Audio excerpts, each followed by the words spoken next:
ये दो small cap return की जगह लॉस दे रहा है, तो कहीं आपके पोर्टफोलियो में तो ये फंड नहीं है। चलिए फटाफट चेक करते हैं। तो आप स्क्रीन पर देख सकते हैं इस फंड ने 10,000 की मंथली एसआईपी पर एक साल में -4.40% का निगेटिव रिटर्न दिया है। अब सोचो कि अगर पिछले 12 महीने से आप इस फंड में एसआईपी किए होते, तो अगर 1,20,000 का इन्वेस्टमेंट हुआ होता, तो यहाँ पर पूरे 6,000 का आपको लॉस दिख रहा है।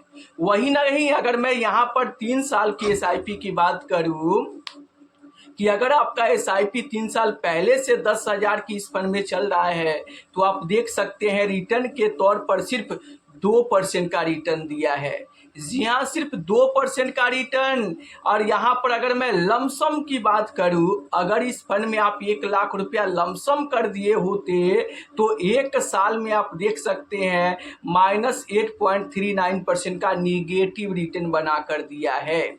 1,00,000 पर आपको एक साल में लगभग 9,000 का तगड़ा लॉस दिया है। तो चाहे एसआईपी की बात करो, लमसम की बात करो, हर एक यहाँ पर इन्वेस्टमेंट में ये फंड लॉस दे रहा है। अगर मैं रिटर्न की बात करूं तो आप स्क्रीन पर देख सकते हैं एक हफ्ते में ये फंड 1.30% का रिटर्न दिया है, जबकि यहाँ पर एक महीने की रिटर्न की बात करूँ तो 1.39% का रिटर्न है, और 3 महीने की रिटर्न की बात करूँ तो 3.97%, ऑलमोस्ट कह सकते हो कि 4% का रिटर्न है।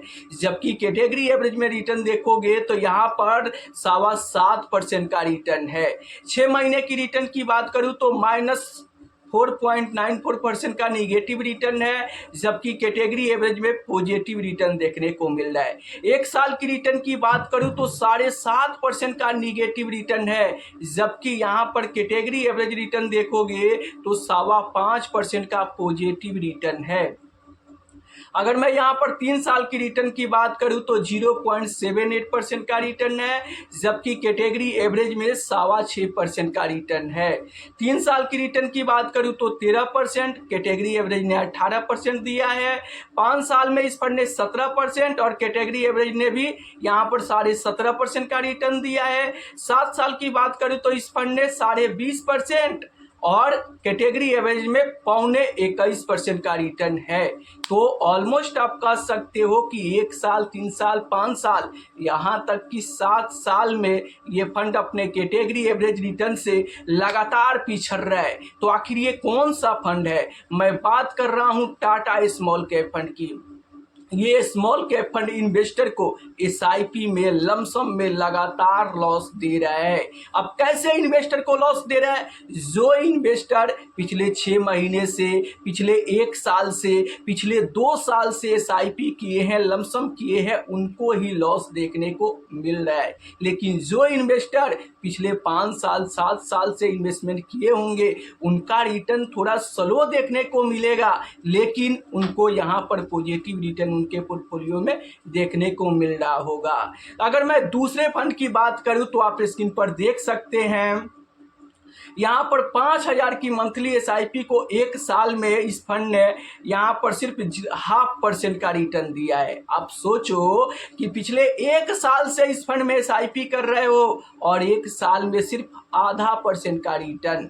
वहीं पर अगर मैं बात करूं कि 3 साल से अगर आप इस फंड में एसआईपी किए होते तो आपको रिटर्न के तौर पर यहाँ पर सिर्फ 6.5% का रिटर्न। अब आप सोचो कि पिछले 3 साल से लगातार एसआईपी करने पर इस फंड ने सिर्फ 6.5% का रिटर्न दिया है। इतना तो महंगाई दर है, तो पैसा ग्रो कहाँ हो रहा है? अगर मैं लमसम की बात करूँ तो आप देख सकते हैं इस फंड ने 1 साल के लमसम पे निगेटिव रिटर्न बना कर दिया है।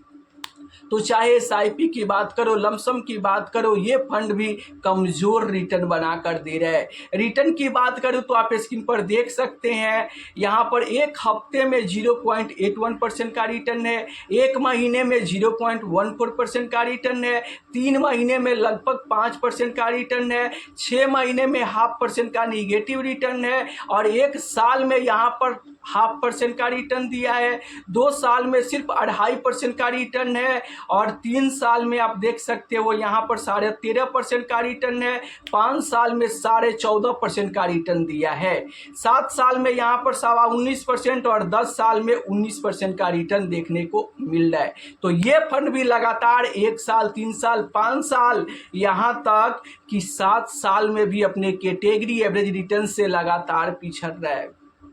तो आखिर ये कौन सा स्मॉल कैप फंड है? मैं बात कर रहा हूं इंडिया के सबसे बड़े AMC SBI small cap fund, जो लगातार इन्वेस्टर को एसआईपी में निगेटिव रिटर्न बनाकर दे रहा है और उनको पोर्टफोलियो में लॉस हो रहा है। तो अगर आपका SIP Tata small cap fund में, एसबीआई स्मॉल कैप फंड में चल रहा है और आपके पोर्टफोलियो में लॉस हो रहा है, तो आपको क्या करना चाहिए? देखो, अगर आप लॉन्ग टर्म इन्वेस्टर हो तो इस शॉर्ट टर्म की गिरावट, शॉर्ट टर्म की निगेटिव रिटर्न को देखकर आपको बिल्कुल भी एसआईपी बंद नहीं करना चाहिए।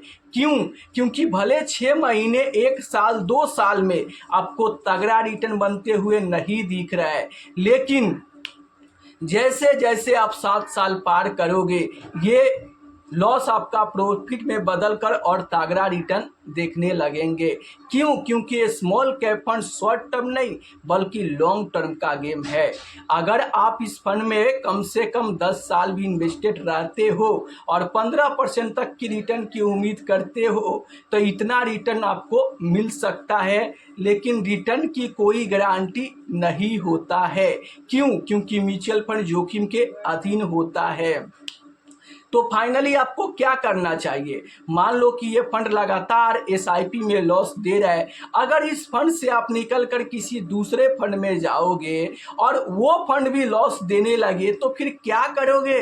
उस फंड से भी निकल कर किसी तीसरे फंड में जाओगे, तो आप ऐसा करोगे तो फिर कंपाउंडिंग का फायदा नहीं ले पाओगे, तगड़ा रिटर्न नहीं बना पाओगे और लंबे समय में भी बड़ा वेल्थ नहीं बनेगा। तो फाइनली आपको क्या करना चाहिए?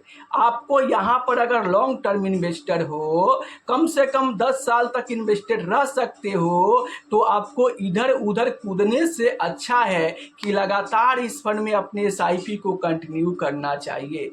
क्यों? क्योंकि हो सके यहाँ पर आज लॉस देखने को मिल रहा है, अगले 2 साल 3 साल बाद यहाँ पे तगड़ा रिटर्न बने।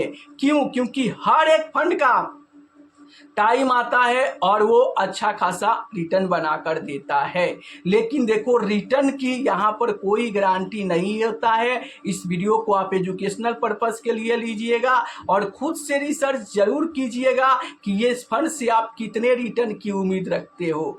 अगर आप 15% तक के रिटर्न की उम्मीद रखते हो और 10 साल तक इन्वेस्टेड रहते हो, तो हो सके कि आपका गोल पूरा हो जाए, लेकिन गारंटी नाम की कोई चीज़ नहीं होता है, क्योंकि म्यूचुअल फंड जोखिम के अधीन होता है।